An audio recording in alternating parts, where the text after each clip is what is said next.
It's an odd world after all, listeners, and welcome to the offerings. My presence as I come before you today is of no such importance. I am just a conduit, a front for something much greater. The purpose of these anonymous communions is for you to relinquish your true sinister accounts, to make an offering. I heard someone mumble my name. It was so eerie. And as it's getting closer to the back of our tent, everything around us just seemed to go silent. We never found out what the banging was. Was it someone trying to tell me we needed to look up in the crawl space? Subscribe to the offerings wherever you get your podcasts. It's coming. Let it in. Record your sinister accounts. Make an offering. It's And Oddworld.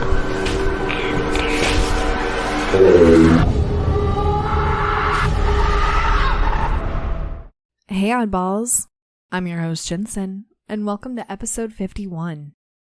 Today we are going to be learning who a Cancer is, and I'm really hoping that I haven't done this before because next week is going to be the yearly birthday for this podcast. It's going to hit a year, but then the week after that, oddly enough, on the same day that I started this podcast last year, I'm hitting the full birthday this year, like on the same day. It's so weird, but we'll have basically 2 birthday episodes because why not celebrate big, right? Anyhow, let's go ahead and learn who a Cancer is. And I apologize ahead if I've done this already from last year, but this is just going to round out the year and we are going to do different things for my next podcast year. Let's just put it that way, okay? So here we go. Zodiac. I'm into that. Cancer is a zodiac sign that is deeply intuitive and sentimental, making them one of the most challenging signs to get to know. They are highly emotional and sensitive, and prioritize matters related to family and home.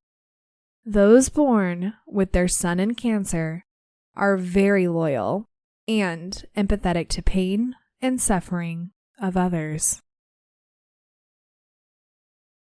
So I hope you learned a little bit about a Cancer, and we're going to move on to stories. This comes from darknessstorytime on Reddit.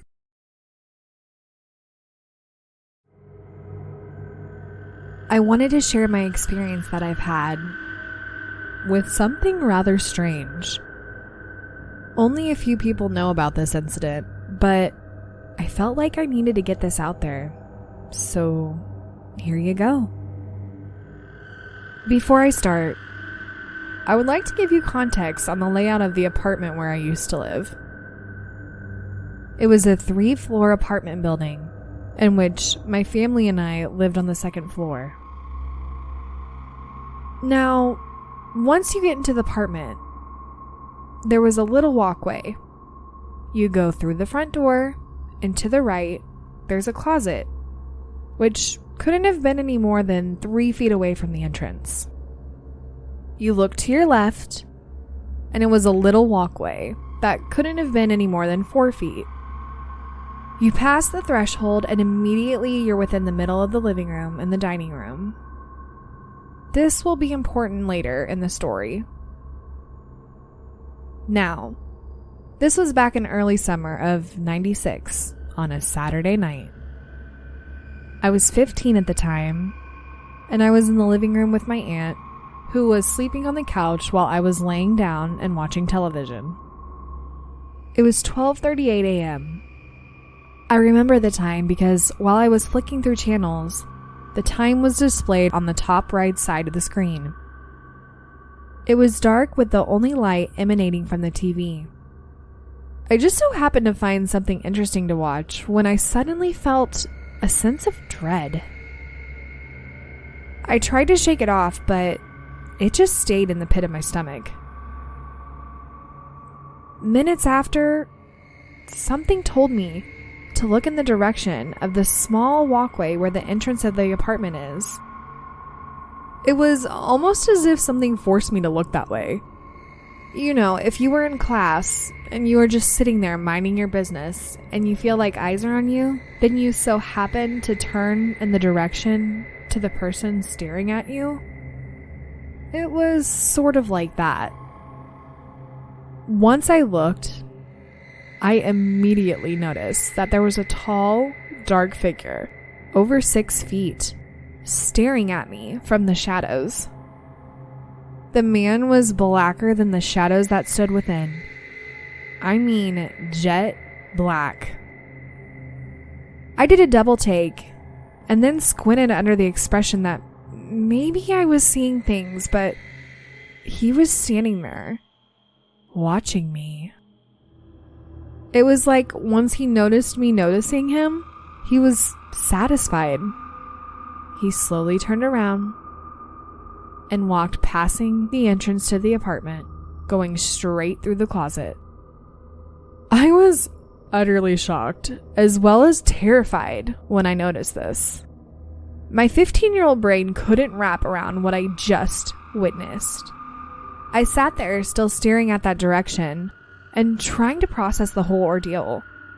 I snapped out of it quickly, going to the closet to see if anyone was there. But to my horror, there wasn't. The front door never opened, nor did the closet, which baffled me in utter disbelief. I went and tried to wake up my aunt to tell her about the situation that just occurred.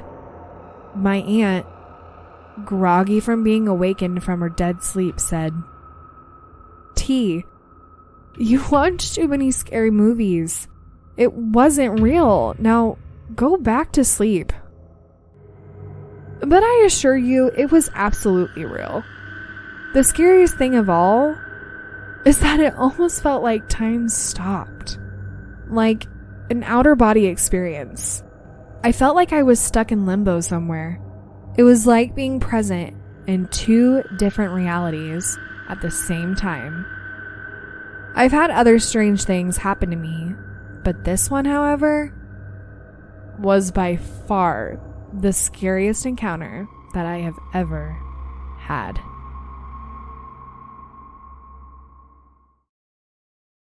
Ugh, why does it always have to be tall, dark, creepy figures? Like, specifically tall, like just black shaped figures over 6 foot tall. Why does that always have to be it? It's so spooky. I just want to know why they're tall. Were they tall humans that are now passed over into the, other side? Or do you just like grow when you're in the afterlife? Like, can somebody please tell me? I guess we'll never know until we're there, huh? Anyhow, if you've had an experience like this, let me know. And we're going to move on to story number 2. This comes from BR9NDY on Reddit.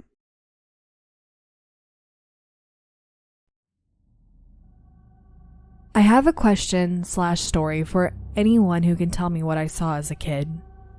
I remember the different occurrences I've had very clearly to this day. When I was younger, around 5 or 6, I used to see a woman at night standing in the corner of my bedroom. I couldn't see her face when she first started appearing, but it would make me very uncomfortable, and I would put the blankets over my eyes so I didn't have to see it, and I would call my parents until they would wake up and come to my room. I remember telling my father what I would see when I first started seeing her, and my father, who is very religious, told me not to worry and that it was my guardian angel. I remember trying to be comforted by that thought until it showed up again a few nights later. Every night, it got closer and closer. She was a very tall woman with black hair. Every night, she'd get closer, and I'd look and put the blankets over my eyes and call for my parents again and again. I stopped doing that once she was standing over the edge of my bed. I just covered my eyes and tried to go back to sleep. I was too scared to say anything. Before anyone says sleep paralysis, I was able to move my body and turn over when I did cover my eyes. So I don't think this was the case. One night, the night I remember her the most, was the scariest encounter I have ever had. And every time I talk about this, I get very teary-eyed and panicked. But I need any advice on what people think I could have seen. I've been questioning it for years.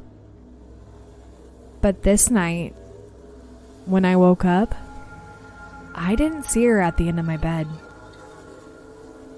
So I remember rolling over on my left side and seeing her directly face to face with me. She had no expression on her face. She had no eyelids. Pale face, staring into my soul. I remember the scream I yelled. It woke my parents right up and they ran into my room. I broke down and described to my parents that I saw the woman again. But this time, I told them the depth and how she looked. What 6-year-old is seeing people with no eyelids? I had no idea what ghosts were. I wasn't even allowed to know what horror movies were. So how the hell could I even imagine something so disturbing? I'm still living in this house, but I'm 19 now, and I never saw her again. Ideas?